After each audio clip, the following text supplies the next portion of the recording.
Dans cette vidéo, nous allons voir comment interconnecter Jenkins et CloudNetGear dans le cadre de projets d'intégration continue. Donc pour commencer, on va d'abord se connecter sur CloudNetGear pour définir un certain nombre de scénarios qui vont être pilotés par Jenkins.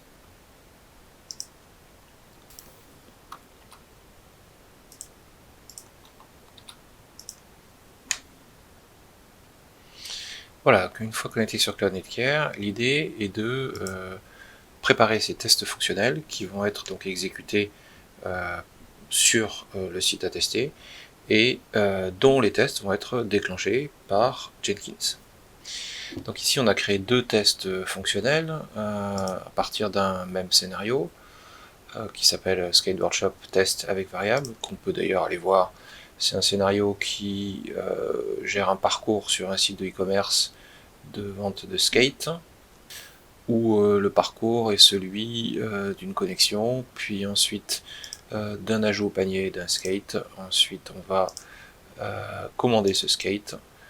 Ensuite on va remplir tout un formulaire d'enregistrement pour ensuite aller à l'option de confirmation de livraison et ensuite paiement à l'acceptation des conditions générales. Donc ce scénario est utilisé dans le cadre donc de tests.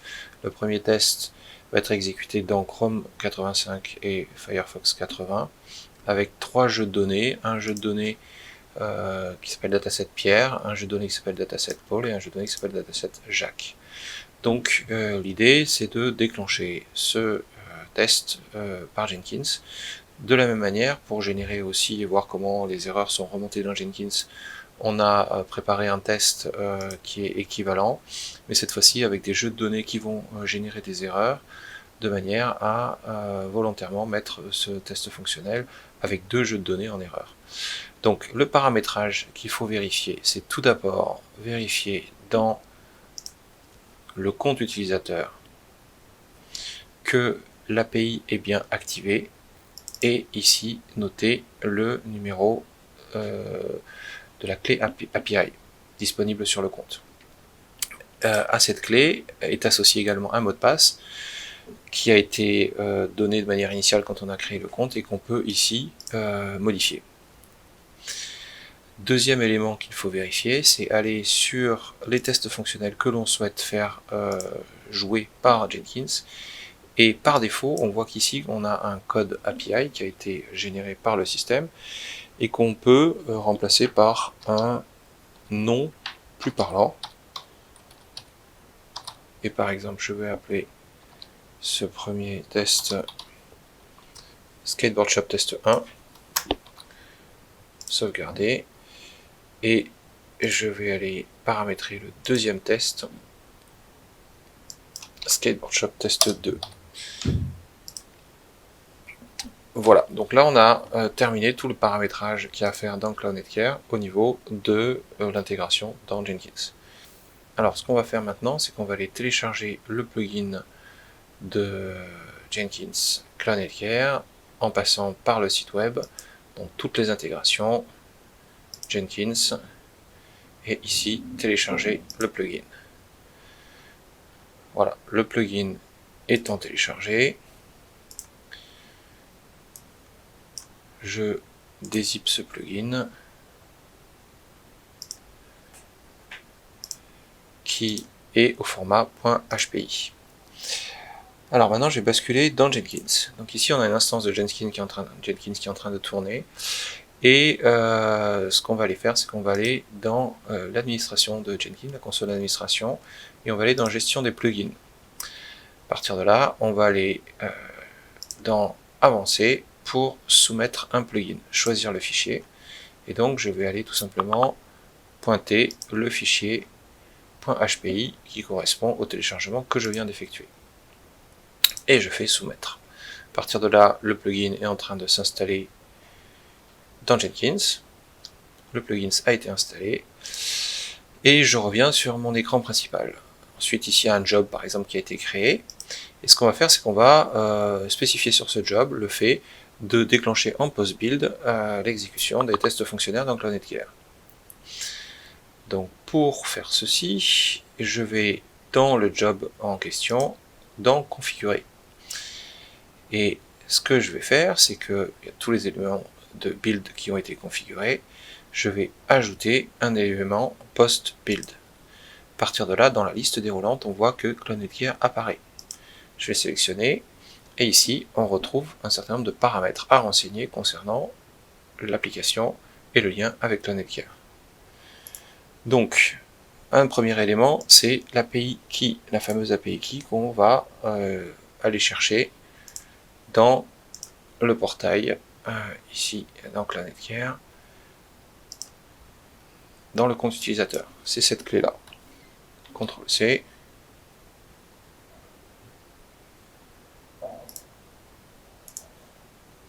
CTRL-V.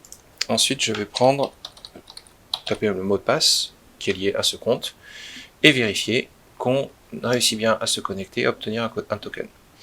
La connexion est successful et un token a bien été obtenu. Donc a priori, la connectivité entre les deux systèmes a bien été validée. À partir de là, je vais renseigner ici les tests qui vont être liés avec CloudNetGear. Donc là, je reviens sur mes tests fonctionnels et je vais aller prendre le code API correspondant.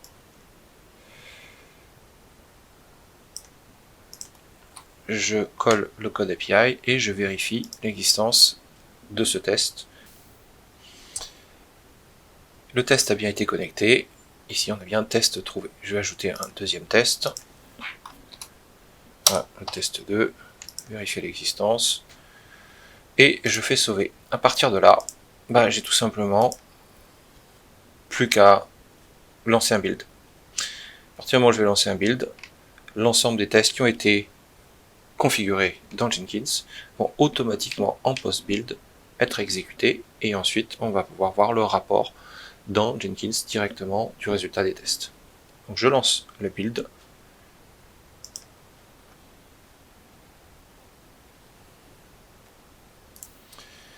Voilà, une fois que le build est terminé, et cela peut durer un certain temps en fonction du nombre de tests qui sont exécutés, on a les résultats dans Jenkins. Donc là on voit qu'on a un rouge, donc on peut aller voir le détail. Et ici, dans le menu de gauche, on peut accéder aux résultats de CloudNetGear. Donc là, on retrouve le résultat des deux tests qu'on a configurés. Le Skateboard Shop test 1 et test 2, avec son nom dans CloudNetGear, l'état global du run, OK, KO, et ensuite les exécutions à l'intérieur de chacun de ces runs de l'ensemble des datasets versus navigateur. Donc là, on voit qu'on a le Chrome 85 dataset Pierre, Firefox 80 dataset Pierre, Chrome 85 dataset Paul, etc., etc. Donc tout est OK pour le premier. On peut bien entendu aller voir les détails en cliquant directement sur le lien.